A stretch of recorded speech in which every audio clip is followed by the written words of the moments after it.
Hello മക്കൾസ്, welcome back to Xylem learning. It's me JK. മക്കളെ, നമ്മളെ പരീക്ഷയ്ക്ക് വളരെ കുറഞ്ഞ ദിവസം മാത്രമേ ഉള്ളൂ. അതുകൊണ്ട് തന്നെ തീർച്ചയായിട്ടും നമുക്ക് ഏറ്റവും ഇമ്പോർട്ടൻ്റ് ആയിട്ടുള്ള സീരീസ് കണക്ഷനും പാരലൽ കണക്ഷനും ശ്രേണി രീതിയിലും സമാന്തര രീതിയിലും പ്രതിരോധങ്ങളെ സംയോജിപ്പിക്കുന്ന ഒരു ചോദ്യം പരീക്ഷയ്ക്ക് 100% ഉറപ്പാണ്. അതുകൊണ്ട് തീർച്ചയായിട്ടും നമുക്ക് എന്ത് ചെയ്യണം, ആ ഒരു ചോദ്യം പഠിക്കണം. അപ്പോൾ കൂട്ടത്തിൽ ജസ്റ്റ് നമ്മളെ ഈ അസ്ത്ര ബാച്ചിനെ കുറിച്ചുള്ള കാര്യങ്ങളൊക്കെ ഞാൻ മുന്നേ നിങ്ങളോട് വിശദമായിട്ട് പറഞ്ഞിട്ടുണ്ട്. പെട്ടെന്ന് എന്ത് ചെയ്യുക, എല്ലാവരും ജോയിൻ ചെയ്യുക. നമുക്ക് എന്ത് ചെയ്യാം, ചോദ്യത്തിലേക്ക് കിടക്കാം മക്കളെ. അതാ നോക്കി സീരീസ് കണക്ഷൻ. അപ്പൊ ആദ്യം നമ്മൾ ചിത്രം മനസ്സിലാക്കിയേക്കണം. ഇവിടെ ബോക്സ് ഇങ്ങനെ കൊടുത്തില്ല, അത് റെസിസ്റ്റൻസ് ആണ്, പ്രതിരോധമാണ്. അപ്പൊ R1 R2 രണ്ട് പ്രതിരോധങ്ങൾ. ഇവിടെ ഒരു സെല്ലും അതേപോലത്തെ സ്വിച്ച് ഒക്കെ കണക്ട് ചെയ്തിട്ടുണ്ട്. സ്വാഭാവികമായിട്ട് കറണ്ട് ഇതിലൂടെ പാസ് ചെയ്യുന്നത്. അതുകൊണ്ട് ഇവിടെ I എന്ന് കൊടുത്തിട്ടുണ്ട്. I എന്ന് പറഞ്ഞാൽ കറണ്ട് പാസ് ചെയ്യണം. അപ്പോൾ ഒറ്റ വഴിയിലൂടെ മാത്രമേ കറണ്ട് പാസ് ചെയ്യുന്നുള്ളൂ. അപ്പോൾ നിങ്ങൾ കുറച്ച് കാര്യങ്ങൾ ഇതിനകത്ത് സീരീസ് കണക്ഷൻ എന്ന് പറയുമ്പോൾ നിങ്ങൾ ശ്രദ്ധിക്കേണ്ട ഒരു കാര്യം, കറണ്ടിന് സഞ്ചരിക്കാൻ ഒരു വഴി മാത്രമേ ഉള്ളൂ. അതുകൊണ്ട് കറണ്ട് എപ്പോഴും എന്തായിരിക്കും, I എപ്പോഴും എന്തായിരിക്കും, സെയിം ആയിരിക്കും. ഇത് നിങ്ങൾ പഠിച്ചു വെക്കണം. ഇനി ശ്രദ്ധിക്കേണ്ട കാര്യം, ഈ R1 R2 എന്നുള്ള രണ്ട് പ്രതിരോധങ്ങൾ വോൾട്ടേജ് എപ്പോഴും ഡിഫറൻ്റ് ആയിരിക്കും. അപ്പോൾ ഒരു സീരീസ് കണക്ഷനിൽ നിങ്ങൾ രണ്ടാമത് പഠിക്കേണ്ടത് V എപ്പോഴും ഡിഫറൻ്റ് ആയിരിക്കും, വോൾട്ടേജ് പൊട്ടൻഷ്യൽ വ്യത്യാസം എപ്പോഴും വ്യത്യസ്തമായിരിക്കും. ജസ്റ്റ് ഓർത്തേക്ക്. അപ്പോൾ 2 പോയിന്റ് ഓടിച്ച് എന്താണ്, ഒന്ന് I സെയിം ആയിരിക്കും, അദ്ദേഹത്തിന് V ഡിഫറൻ്റ് ആയിരിക്കും, ഓർത്ത് വയ്ക്കുക.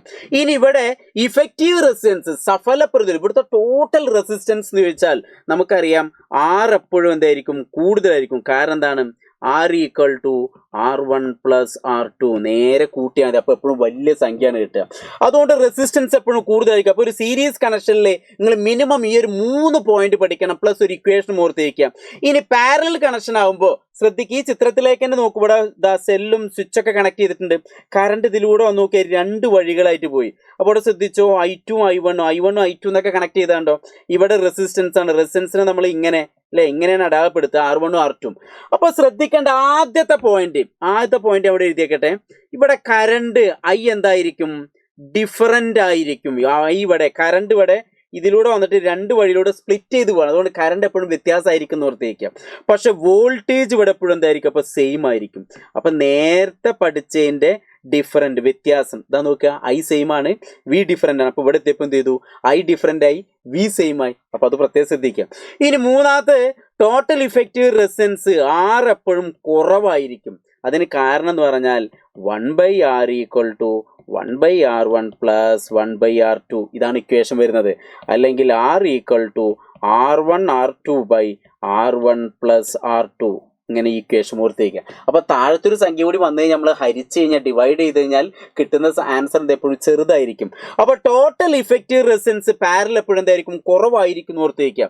ടോട്ടൽ ഇഫക്റ്റീവ് റെസിസ്റ്റൻസ് പാരലില് സമാന്തര രീതി കണക്ഷൻ എപ്പോഴെങ്കിലൊക്കെ കുറവായിരിക്കും. അപ്പോൾ ഈ 3 6 പോയിന്റുകൾ നിർബന്ധമായിട്ട് പഠിക്കണം. ഇനി നമുക്ക് എന്ത് ഇതിലൊരു പ്രോബ്ലം ചെയ്ത് നോക്കാം. ഇതാ ഒരു ചോദ്യം, ഒരു ചിത്രം ഇവിടെ തന്നിട്ടുണ്ട്. നമ്മുടെ ടെക്സ്റ്റ് ബുക്കിലെ ലെറ്റേഴ്സ് എസിനെ ബേസ് ചെയ്തിട്ടുള്ള ചോദ്യം, ഇത് ഇമ്പോർട്ടൻ്റ് ആണ്. ഇതിൽ സംഖ്യകൾ മാറിയിട്ടാവും പരീക്ഷയ്ക്ക് വരിക. അപ്പോൾ ശ്രദ്ധിച്ചു, ചിലപ്പോൾ ഇതെന്നോട് വന്നു വരും. അപ്പോൾ നോക്കിക്കോളൂ, നമുക്കൊരു ചിത്രം തന്നിട്ടുണ്ട്. സ്വിച്ച് ഓൺ ആക്കിയാൽ സർക്യൂട്ടിലെ സഫല പ്രതിരോധം, total effective resistance. Calculate the effective resistance in the circuit when switched on. അല്ലേ, സർക്യൂട്ട് എന്തേ സ്വിച്ച് ഓൺ ആക്കുക. സ്വിച്ച് ഓൺ ആക്കി കഴിഞ്ഞാൽ അവിടുത്തെ ഇഫക്റ്റീവ് റെസിസ്റ്റൻസ് എത്രയെന്ന് കണ്ടെത്തണം. ഇഫക്റ്റീവ് റെസിസ്റ്റൻസ് കാണാൻ ഇക്വേഷൻ എന്താണ്, R equal to R1 plus R2. R1 എന്ന് പറഞ്ഞാൽ ഇതെടുത്തു, R2 എന്ന് പറഞ്ഞാൽ ഇതെടുത്തു. അപ്പോൾ 1 പ്ലസ് 2 ഈസ് ഈക്വൽ ടു 3 Ω. എത്ര സിമ്പിളല്ലേ. പക്ഷേ ഈ ഒരു സിമ്പിളൊക്കെ ആവും ചിലപ്പോൾ നിങ്ങൾ തെറ്റിക്കുക. ഇതിൽ സംഖ്യകൾ മാറിയിട്ടാവും വരും, അങ്ങനെ ഓർത്തേക്കാം. രണ്ടാമത്തെ ചോദ്യം എന്താണ്, സർക്യൂട്ടിലൂടെയുള്ള കറണ്ട് എത്ര, what is the current through circuit. അപ്പോൾ രണ്ടാമത്തെ ചോദ്യം എന്താണ്, കറണ്ട് കാണുക. I is equal to V/R. I is equal to എന്താണ്, V/R. അതല്ല നമ്മൾ ഇക്വേഷൻ. V എന്ന് പറഞ്ഞാൽ ഇതാ അവിടെ തന്നിട്ടുണ്ട്, V എന്ന് പറഞ്ഞാൽ 6 വോൾട്ട്. അപ്പോൾ V എന്ന് പറഞ്ഞാൽ 6 വോൾട്ടാണ്. ബൈ R എന്ന് പറഞ്ഞാൽ നമ്മളിപ്പോൾ കണ്ടെത്തി എത്രയാണ്, 3 Ω. അപ്പോൾ 3 ചെയ്ത്, അപ്പോൾ 6/3 എന്ന് പറഞ്ഞാൽ നമുക്ക് എത്ര കിട്ടി, 2 ആംപിയർ. അപ്പോൾ B ക്വസ്റ്റ്യനും കിട്ടി, A ക്വസ്റ്റ്യനും കിട്ടി. ഇനി C എന്താണ്, what is the potential difference across 2 Ω resistor. 2 Ω റെസിസ്റ്ററിലെ പൊട്ടൻഷ്യൽ വ്യത്യാസം കണ്ടല്ലോ, 2 Ω പ്രതിരോധത്തിൽ ലഭിക്കുന്ന പൊട്ടൻഷ്യൽ വ്യത്യാസം കണ്ടെത്തണം. അപ്പോൾ പൊട്ടൻഷ്യൽ വ്യത്യാസം കാണാന്ന് പറഞ്ഞാൽ ഈ ഒരു ഇക്വേഷനിൽ V ആണ് കാണണ്ടേ. അപ്പോൾ R അങ്ങോട്ട് കൊണ്ടുപോയാൽ പോരെ. അപ്പോൾ ഞാൻ ഡയറക്റ്റ് ഇക്വേഷൻ ഇതാണ്, V is equal to IR. V is equal to IR. I എന്ന് പറഞ്ഞാൽ 2, R എന്ന് പറഞ്ഞാൽ നമ്മളോട് എത്രയാണ്, 2 Ω. R എന്ന് പറഞ്ഞാൽ എത്രയാണ്, 2 Ω. അപ്പം ഞാൻ അവിടെ 2 എന്ന് കൊടുത്തു. 2 × 2 4 വോൾട്ട്. അപ്പോൾ പൊട്ടൻഷ്യൽ ഡിഫറൻസും നമുക്ക് കിട്ടി. അപ്പോൾ ഇതേപോലത്തെ ഒരു ചോദ്യം എന്താണ് മക്കളെ ചെയ്ത് പഠിക്കണം.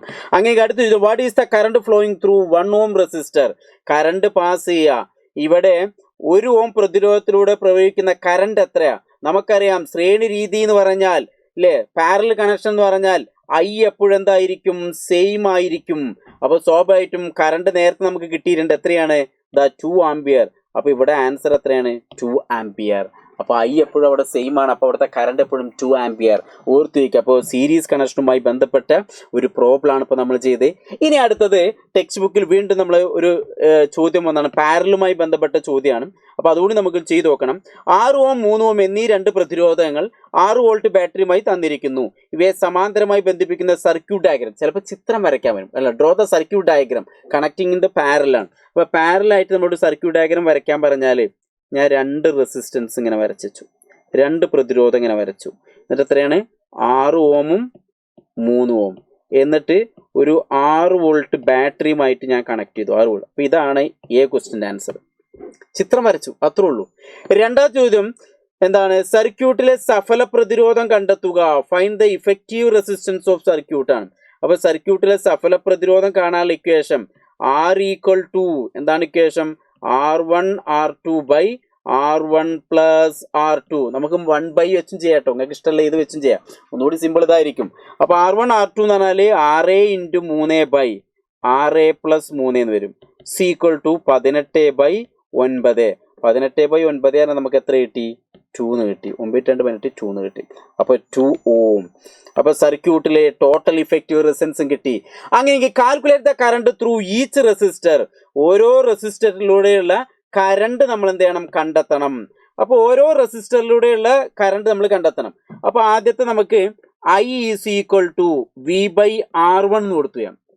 അടുത്തത് I is equal to V by R2 എന്ന് കൊടുത്തു. V എന്ന് പറഞ്ഞാൽ വോൾട്ടേജ് എപ്പോഴും നമുക്കറിയാം 6 വോൾട്ടാണ്. അപ്പോൾ ഞാനിവിടെ 6 വോൾട്ട് എന്ന് കൊടുത്തു, 2 ഭാഗത്ത് 6 വോൾട്ട് കൊടുത്തു. ഇനി R1 എന്ന് പറഞ്ഞാൽ നമ്മൾ 6 ohm എടുത്തു, അടുത്ത് 3 ohm എടുത്തു വിചാരിക്കുക.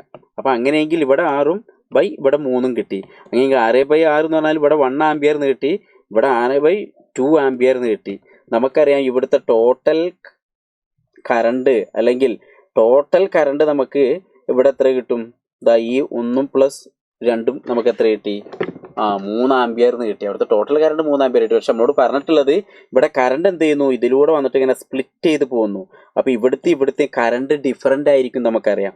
അതുകൊണ്ടാണ് നമ്മളോട് I1ഉം I2ഉം കാണാൻ പറഞ്ഞത്. അപ്പോൾ ഇങ്ങനെ സെപ്പറേറ്റ് ആയിട്ട് ചെയ്താൽ മതി. അപ്പോൾ ഇതുകൂടി ജസ്റ്റ് ഓർത്തേക്കുക. അപ്പോൾ I is equal to V by R1ഉം V ബൈ R2. നിങ്ങളിപ്പോൾ ഈ പരീക്ഷയ്ക്ക് ഈ R1ഉം R2 ഇട്ടിട്ടില്ല എന്ന് വിചാരിക്കുക, അതൊന്നും കുഴപ്പമില്ല. R1 R2 ഇട്ടിട്ടില്ലെങ്കിൽ ഒരു കുഴപ്പമൊന്നുമില്ല കേട്ടോ. നിങ്ങൾ I is equal to V by R1, I is equal to V by അല്ലേ, R equal to V by I എന്നാണ് നമ്മുടെ ഓംസ് ലോ പ്രകാരം. അപ്പോൾ I is equal to V by R. ഈ ഇക്വേഷൻ വെച്ച് ഡയറക്റ്റ് ചെയ്താലും മതി. അപ്പോൾ തീർച്ചയായിട്ടും സീരീസ് കണക്ഷനും പാരലൽ കണക്ഷനും ചിത്രം വരയ്ക്കാൻ ഒരു പ്രോബ്ലം ചെയ്ത് പഠിക്കണം നിർബന്ധമാണ്. 100% ചോദിക്കുന്ന ചോദ്യമാണ്. അപ്പോൾ പരീക്ഷ നമുക്ക് അടിപൊളിയാക്കണം, സെറ്റാക്കണം, പൊളിയാക്കണം, കിടുവാക്കണം.